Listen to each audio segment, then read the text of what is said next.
Hello, I'm doctor Krupajyothi, senior psychiatrist, Krupajyothi hospital, Khammam. మీ కృపాజ్యోతి. నేను ఒక ఇంట్రెస్టింగ్ టాపిక్తో మీ దగ్గరకు వస్తున్నానండి. ఏంటి ఆ టాపిక్ అంటే, ఇద్దరు డ్రైవర్లు. మీ శరీరానికి ఇద్దరు డ్రైవర్లు ఉన్నారని మీకు తెలుసా? ఏంటి, మనల్ని డ్రైవ్ చేయడానికి డ్రైవర్లు కూడా ఉన్నారా? ఎస్, ఉన్నారండి. ఇద్దరు డ్రైవర్లు. ఒకటి పేరేమో డోపమైన్, ఒకటి పేరేమో సెరోటోనిన్. ఇద్దరు డ్రైవర్లు, ఇద్దరు క్యారెక్టర్స్, డిఫరెంట్ క్యారెక్టర్స్తో మన బాడీని నడిపిస్తూ ఉంటారు. డోపమైన్ తీసుకుందాం. డోపమైన్ డ్రైవర్ ఏం చేస్తుంటాడు? వీడు ఒక స్పెషల్ అండి. ఇప్పుడు ఫర్ ఎగ్జాంపుల్, మన మెదడుని నడపడానికి ఒకవేళ మనం డోపమైన్ని కనుక మనం ఎక్కువగా స్టిమ్యులేట్ చేసే విధంగా, అంటే డోపమైన్ ఎన్నుకున్నట్లయితే వీడేం చేస్తాడో తెలుసా? వీడు డోపమైన్ నేషన్. ప్రస్తుతానికి మనం ఉంటున్న ఈ సమాజం ఏంటో తెలుసా? దీనికి ఒక అద్భుతమైన పేరుందండి. దాన్నే డోపమైన్ నేషన్ అంటారు. డోపమైన్ నేషనా? ఇదేంటి అంటే, ప్రతి ఒక్కరూ ఈ డోపమైన్నే అనుకుంటున్నారండి డ్రైవర్గా. నాకు సెరోటోనిన్ వద్దు, డోపమైన్నే కావాలి. ఎందుకు? మనకన్నీ కూడా ప్లెజర్స్ షార్ట్ టర్మ్లో వచ్చి పడాలి. ఏ కష్టపడకూడదు, అన్నీ కూడా మనకి షార్ట్ టర్మ్లో టక వచ్చి పడాలి. ఎప్పుడు రివార్డ్గానే ఉండాలి. సో ఈ డోపమైన్ని పెంచుకుంటూ పోతున్నాం.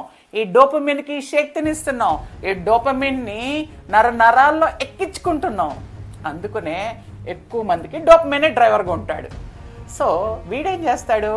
వీడికి చాలా షార్ట్ టెంపర్డ్ నేచర్ ఎక్కువ. అంటే ఏం చేస్తాడో తెలుసా?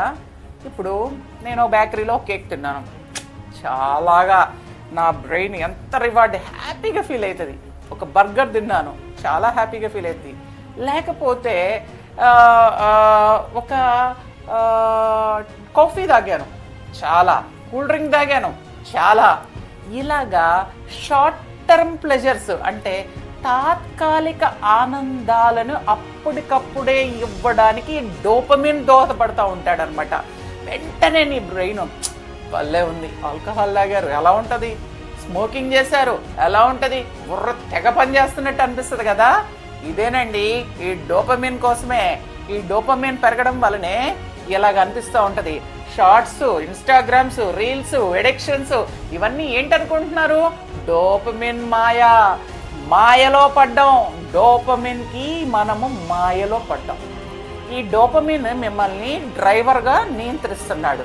వీడు ఏలుతున్నాడండి మిమ్మల్ని.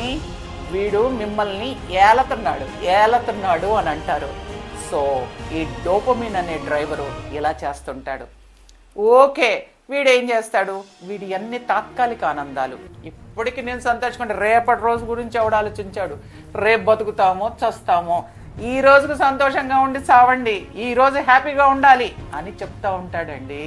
అరే నీ ఆరోగ్యం పాడైపోతుందిరా, నువ్వు నీ ఆల్కహాల్ తీసుకుంటే ఇలాగైపోతుందిరా, స్మోకింగ్ తీసుకుంటే ఇలాగైపోతుందిరా, లేకపోతే డ్రగ్స్ గంజాయి తీసుకుంటే పోతే పోని, ఏదో జీవితం ఉన్నన్ని రోజులు బాగుండాలి, చావాలి అని చెప్తా ఉంటాడండి. ఫ్యూచర్ గురించి వీడికి అవగాహన ఉండదు. ఏంటి, ఏ క్షణమైనా ఈ క్షణమే, మరుక్షణంలో ఏమైతే అయ్యింది, ఎంజాయ్ చేయాలి, చావాలి. ఇది వీడు చెప్పే సూత్రం.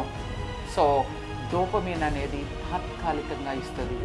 అది కానీ లాంగ్ రన్లో అది మిమ్మల్ని పెయిన్ సైడ్ నడిపిస్తుంది. అంటే మీరు ఎంతగా ఈ డోపమైన్ని ఆస్వాదిస్తుంటారో అంత తక్కువ సంతోషాన్ని పొందుతారు, అంత ఎక్కువ దుఃఖాన్ని పొందుతారు అనమాట.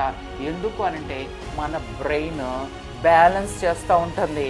ఒకవైపు డోపమైన్, ఇంకొక వైపు ఇలాగా పెయిన్.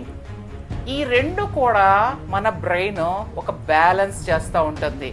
డోపమైన్ని మనం పెంచామనుకోండి, ఇదే డోపమైన్ అనుకుందాం. డోపమైన్ని ఇలా పెంచాం, పెయిన్ ఏమైంది? పైకి వెళ్ళిపోయింది. అంటే మన బ్రెయిన్ ఈ పెయిన్ సైడ్ని కిందకి తీసుకురావాలి, బ్యాలెన్స్లో ఉండాలి. కానీ మన డోపమైన్ ఎంత పెంచుతున్నామో ఈ పెయిన్ సెన్సేషన్స్ కూడా అంత పెరుగుతాయి. అంటే అంత దుఃఖాన్ని మీకు కలుగజేస్తాయి.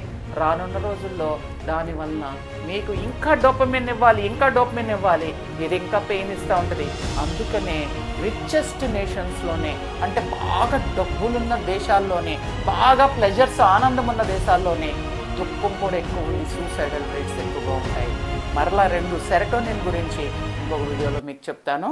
బాయ్.